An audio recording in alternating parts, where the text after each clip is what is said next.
افغانستان او بیا په جلال آباد کې زما خپل پښتنو رونو چې مالک کم مینه راکړه نو دا د هېرېدو نه ده. نننۍ قصه څنګه ده نو راځئ چې شروع وکړو. ټولو نړومبی خو د ستاسو په علم کې وي چې موږ یو نوي ځای ته موب شو، بل ځای ته م کډه وړه کور راته میلاو شو. اول چې موږ کوم ځای کې وو نو هغه موږ د خپل رشته دارو کره هغوی کره راغلو، د هغوی کره سیټل شو. خو د هغې نه وروسته اوس الحمدلله موږ ته ځای میلاو شو. خو داسې ځای دی ماشاءالله چې هر طرف ته شنه شنه بوټي ونې کم چې زما خوښېږي، نو هر طرف ته ښکلې ښکلې پټي ښکلې ښکلې علاقه ده.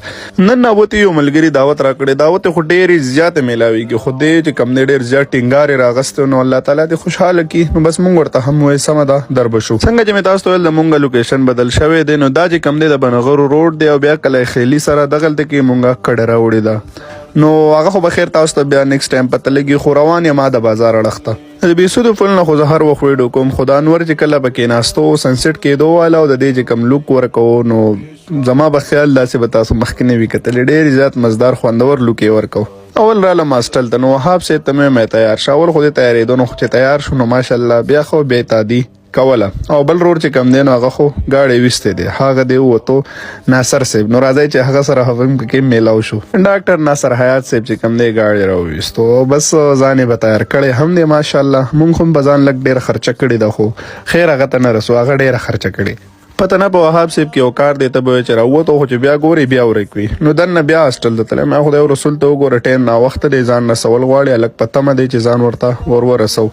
نو بس خیر د دې ځای نه مو شروع وکړه، ډرایوینګ سټارټ شو او روان شو د خپل منزل په اړخ باندې. چې ننګرهار وي او رش پکې نه وي دا خو کېدی نه شي. نو رش دومره ډېر چې په موږ باندې بس یې لرو جماعت له ورسېدو. زموږ خو ورور چې کم دی هغه دلته کې د لور جان سره موږ ته دلته کې انتظار کوو. نو ټول نه رالو دلته مو ګاډی ودرو. ټایم ناوخته نو د هغې وجې نه ډایرکټ رالو کېناستو. دا دی عباس کم چې د بګرامۍ دلته کې د ښار سره نږدې راځي. نو د ده د طرفه چې کم دی موږ ته ډېر زیات ټینګار و چې خامخا به راځئ. نو موږ هم د دعوت قبول کړو، ورله رالو.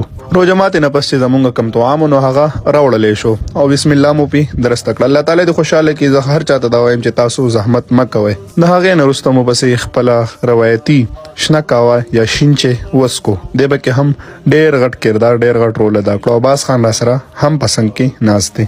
عباس خان ډېر خوش طبیعته ډېر خوش اخلاقه هلک و. الله تعالی دې بیا خوشحاله کړي. بیا یې هم یو جهان مننه د هغه سره مو خدای پاماني وکړه، موږ ترې روان شو. پراته کې چې کم دی لاره صفا وه، لاره کلیر وه. د روژه ماتې نه وروسته بیا روډونه ټول خالي خوشې وي، نو ډېره مزه یې هم وکړه. ځان مو راورسو هاسټل ته. وهاب صاحب چې کم دی ګیټ کولاو کړو، واپس یې بند کړو. ناصر صاحب ګاډی ودرو، زه چې کم دی بره د هاسټل پله روان شوم د کمرې په اړه. نو که فرض که دا ویډیو مو کتلي خوند مزه یې در کړی وي، خپل سپورټ مې نه شو که میلاویږو بله ویډیو کې تر هغې پورې د لوی الله په امان.